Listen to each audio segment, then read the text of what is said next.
I'm Melissa, pushing 48, and if you told me 5 years back I'd be running my own gig, I'd have laughed in your face. Life in the city is tough, tougher when you're single and hustling in a pet store, barely making rent. But here I am, owner of Urban Paws, a pet care agency born out of necessity when the world turned upside down thanks to a pandemic. My days are a blur of barking dogs, purring cats, and the occasional parrot telling me off. But it's mine, every bit of it, from the chewed-up leashes to the last-minute pet-sitting requests. Melissa, the Johnson's terrier, got into the trash again. It's like the 5th time this month. Liz, my right-hand woman and part-time fire extinguisher, announced as she stormed into my makeshift office, a broom in one hand and her phone in the other. Tell them it's time for some crate training. And bill M for the extra cleanup. I shot back without looking up from my laptop. The screen was a battlefield of schedules, bookings, and the never-ending list of tasks that came with running a small business. It was just another Tuesday, or so I thought, bustling with the usual chaos of barks and meows, when Jack strolled in. He had this big, scruffy dog with him, a Great Dane with eyes as kind as his owner's. Hey, I'm Jack. God told you're the best in town for keeping critters happy when their humans are away. Is it true? He asked, his voice smooth but edged with a hint of playfulness. I couldn't help but smile, brushing a stray hair from my face. I guess you'll have to find out for yourself, won't you? What's the big guy's name? Thor. After the god of thunder, though the only thing he's striking is fear into the heart of my vacuum cleaner. Jack quipped, and I laughed, genuinely. It was the first time in a long time that a client's visit felt more like a casual chat between friends. Over the next few weeks, Jack became more than just a client. He'd pop in not just to drop off Thor, but to bring us coffee, to chat, and sometimes, I suspected, just to see me. You know, Melissa, I think Thor's got a better social life than I do now, thanks to you, he said one day, leaning casually against the counter. Maybe you need to get out more, or maybe Thor's just more charming than you. I teased back, enjoying the easy banter that had developed between us. Jack's visits became the highlight of my day, a pleasant distraction from the endless responsibilities of running a business. It wasn't long before he asked me out, catching me completely off guard. Melissa, would you, I don't know, like to grab dinner with me sometime?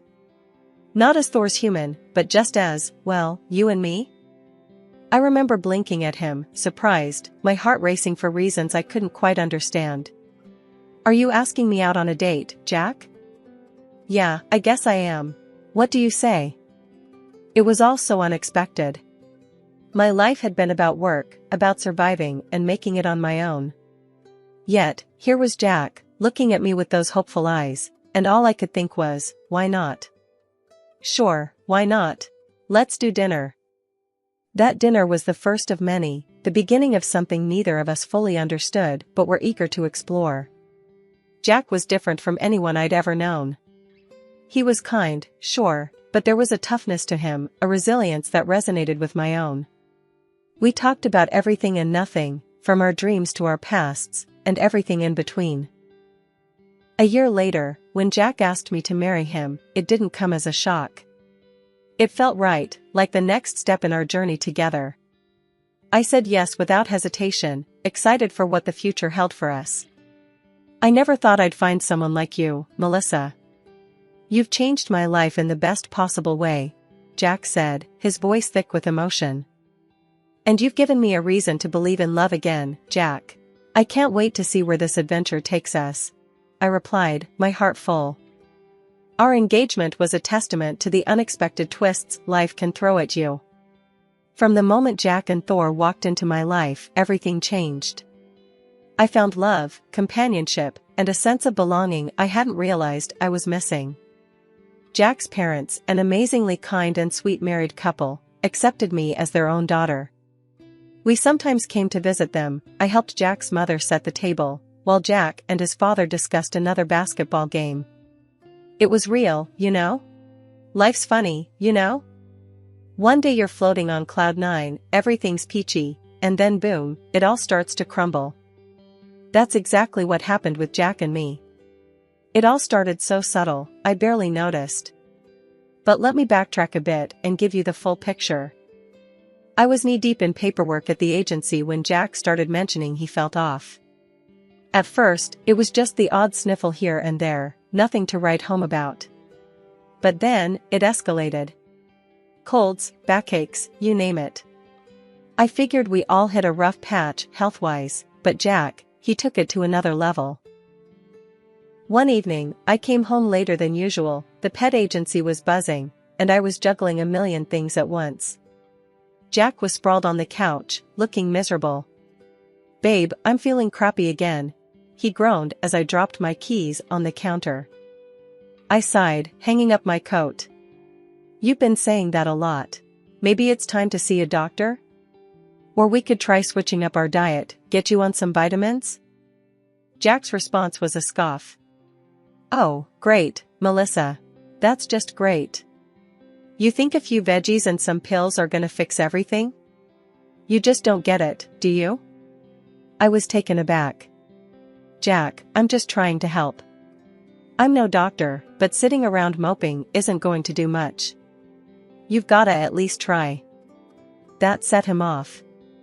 "Try? You think I'm not trying? You have no idea what it's like. You're out all day, busy with your precious agency and those animals. When do you ever stop to think about me, huh?" His words stung. I was busting my ass, trying to keep our life together, keep the business running, and here he was, accusing me of not caring. "Jack, that's not fair.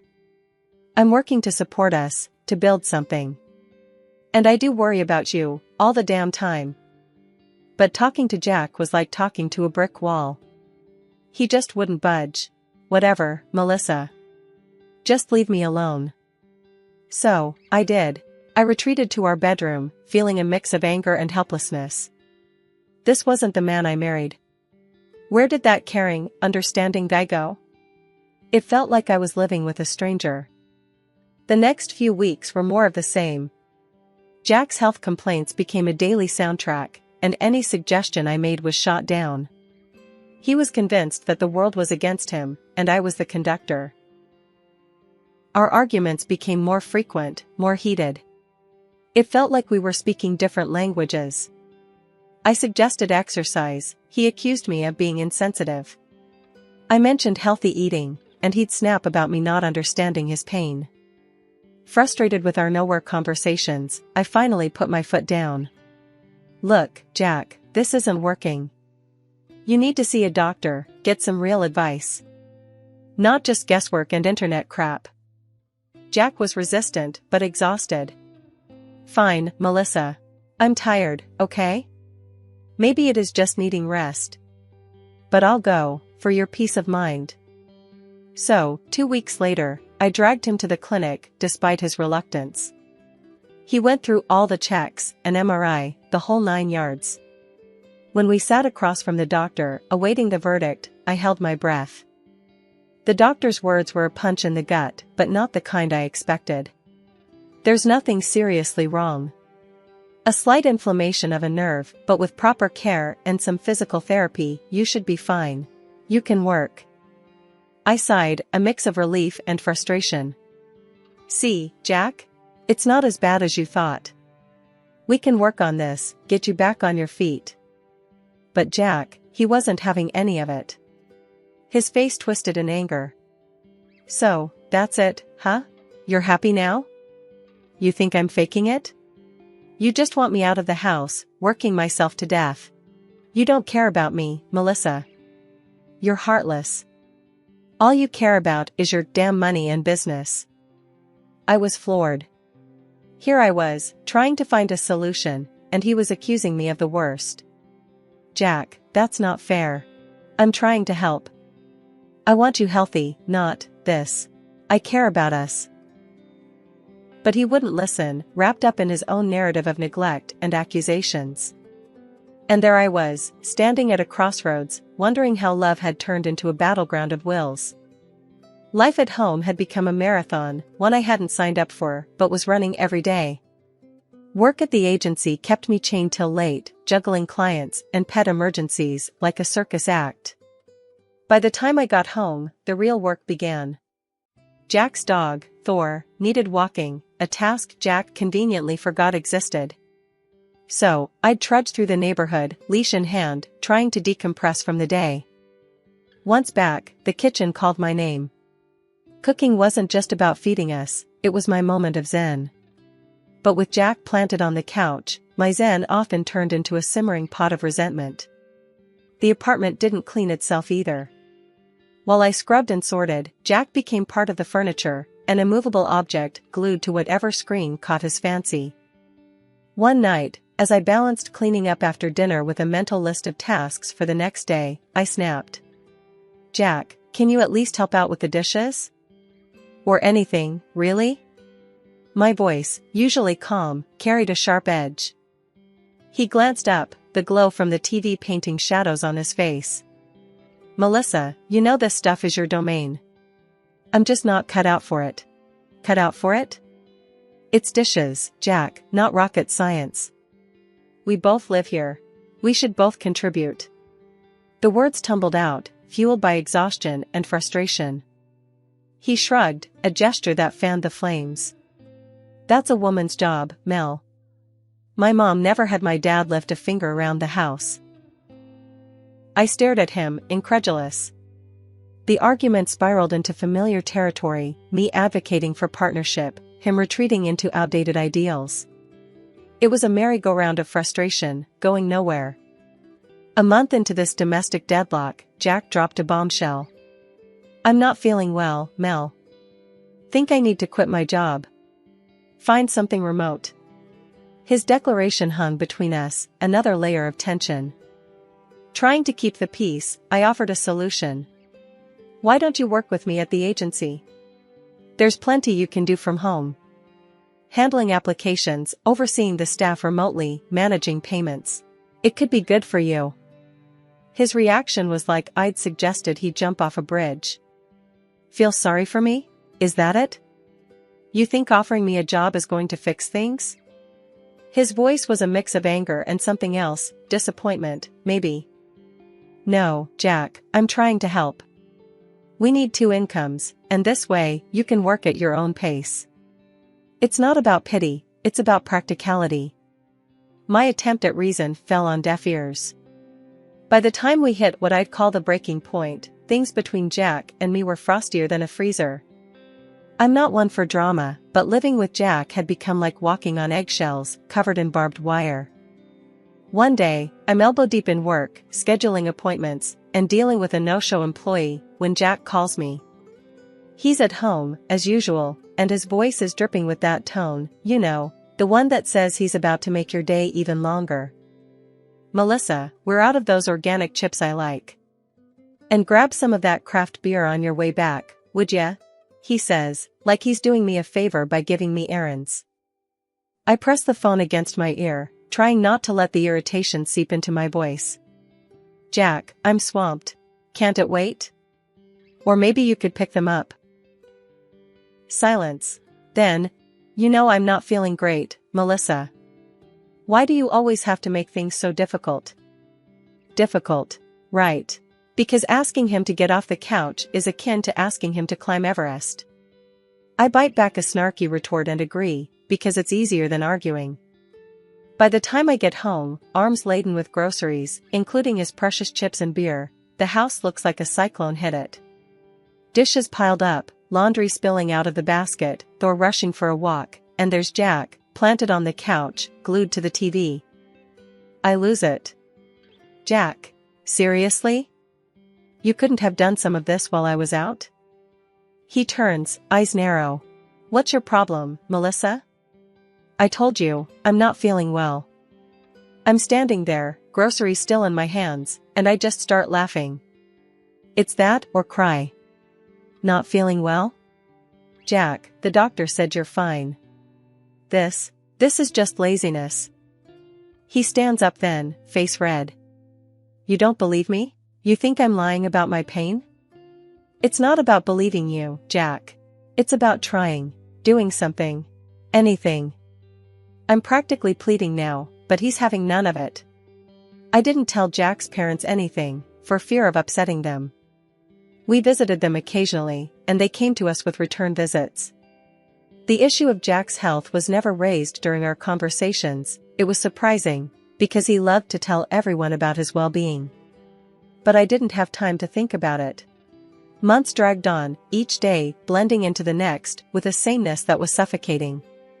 Jack was still home, glued to the couch under the guise of looking for remote work. Health excuses became his shield against any form of employment outside the house.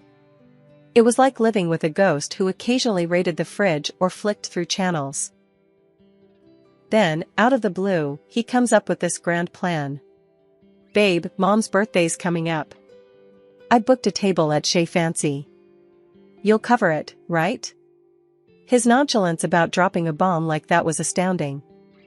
I stared at him, feeling a mix of anger and disbelief boiling inside.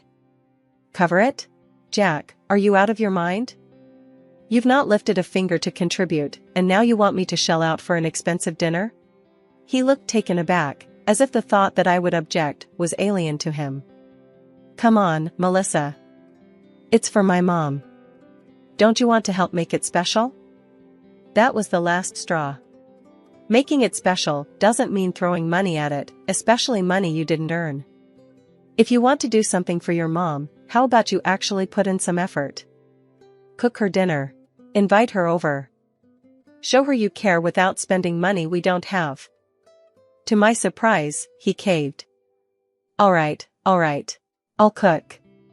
It'll be great, you'll see." Suddenly, the affectionate and attentive Jack I remembered from our early days made a brief reappearance. It was enough to kindle a flicker of hope in me. Maybe this was the turning point. Maybe things could get back to how they were. But life has a way of dashing hopes with brutal efficiency. On the day of the big dinner, I was slammed by a nasty bug. Head pounding, legs aching, the works. I could barely stand up straight. Leaving work early, I dragged myself home, dreading the evening ahead. Walking through the door, I found Jack exactly where I left him that morning, planted on the couch. "Jack, I'm really not feeling well. How's dinner coming along?" He didn't even have the decency to look embarrassed. "Oh, my back's acting up again. Can't stand, let alone cook. Maybe we can just do the restaurant thing?" I was floored. "You've got to be kidding. I'm barely standing here, Jack. And you want to go out? We can't afford that dinner." He had the gall to look annoyed. "Well, what do you want me to do, Melissa? Magic up a meal? You know how my back is. Maybe you could." The truth hit me like a ton of bricks. Jack was never going to cook that dinner. It was all just another one of his games, a deception dressed up in false promises. Standing there, feeling like my body was at war with itself, I told Jack about how sick I felt, hoping for a sliver of sympathy, maybe even a touch of care. But what I got was a cold shoulder. "If you're too sick to cook, then just stay home," he said, his voice void of any warmth. "I'll take my folks out to eat. Just give me the money for the restaurant." I was floored. The audacity, the sheer lack of empathy, it left me speechless. Arguing was the last thing I had the energy for. So, I swallowed my pride along with some antipyretic, hoping it would quell the fever enough for me to stand in the kitchen without passing out. I started on the main course, my movements sluggish, every stir of the pot a monumental effort. To make things easier, or so I thought, I ordered some snacks from the cafe down the street. But as I reached into the oven to pull out the casserole, a wave of dizziness hit me. I stumbled, catching myself on the edge of the counter, just in time. That's when Jack decided to kick me while I was down. "You can't even handle this, can you? I'm sick of it." His words were a punch to the gut, stripping away any pretense of concern he might have feigned earlier. I was doing my best, sick as a dog, trying to hold everything together, and here he was, berating me for not living up to some impossible standard. I swayed again, barely able to stand on my feet. And then the kitchen door slammed open with a force that made us both jump. It was Jack's parents. At that moment, everything changed. Their faces were a mix of shock and anger, immediately rushing over to me as I nearly collapsed. His mom, her eyes wide with worry, helped me to the couch, her glance flitting between me and Jack with disbelief. "Why on earth didn't you cancel dinner, Jack? Forcing Melissa to cook when she's this sick," she exclaimed, her voice a mixture of anger and concern. Hearing her, I couldn't hold back my tears anymore. The frustration, the loneliness, the sheer exhaustion of it all came pouring out. "We've been on thin ice for ages," I sobbed, telling her about the years of taking care of Jack, his endless ailments, his refusal to work, and the sea of bills for gadgets and gizmos that just gathered dust. I showed her the receipts, evidence of our spiraling debt. She was stunned. "Why didn't you say anything sooner, dear? About his sickness, his job?" I wiped my eyes, looking down. "I didn't want to upset you. I thought. I hoped he'd change." She turned to Jack then, her hands gripping his shoulders like she could shake some sense into him. "Why, Jack? Why put Melissa through all this?" And then, she shared something I never knew. Jack had a history of faking illness to avoid responsibilities, a pattern stretching back to his school days. My heart sank. The realization hit me like a truck: my marriage was over. I couldn't tether my life to someone so unwilling to be a partner, so dependent on the sacrifices of others. His parents didn't spare him, their disappointment clear as day. "We've indulged you for too long," his dad said, voice hard with a finality that brooked no argument. "I can't do this anymore. I want a divorce," I declared, the words heavy but freeing. His mom nodded, her eyes sad but understanding. "I would do the same, dear." They then turned to Jack, their final verdict chilling. "Don't expect any more help from us. And forget about any inheritance if you don't turn your life around." Jack's reaction was desperate, a stark contrast to his usual apathy. He pleaded, begged even, but his mom just pushed him away. "You owe Melissa an apology, not us." But I was done. Done with the excuses, the lies, the endless cycle of hope and disappointment. It was time to move on, to rebuild from the ashes of what was supposed to be my happily ever after. Jack's pleas fell on deaf ears, my decision was made. It was time for a new beginning, one where I could find happiness and peace, free from the weight of carrying us both. After the dust of divorce settled, I threw myself into my work and the company of the animals I dedicated my life to. It was clear, the path ahead was mine alone to carve, and frankly, I relished the freedom. The end of my marriage, while a chapter one wouldn't choose to reread, taught me lessons I'd carry forever. It wasn't about regret, it was about growth. Jack, on his end, managed to snag himself a job, nothing fancy, but enough to keep him afloat in some modest digs. Last I heard, he's been playing the sympathy card hard, telling anyone who'd listen how I left him in his hour of need. But our mutual friends? They knew the score. They saw through his tales and, from what trickled back to me, his stories earned them more eye rolls than sympathies. The day he showed up at my office was a test I didn't know I was ready for until it happened. There he was, standing in the lobby with a bouquet of flowers that looked as out of place in his hands as sincerity in his apologies. I spotted him the moment I stepped out of my office, the sight bringing a mix of irritation and a weird sense of déjà vu. "What are you doing here, Jack?"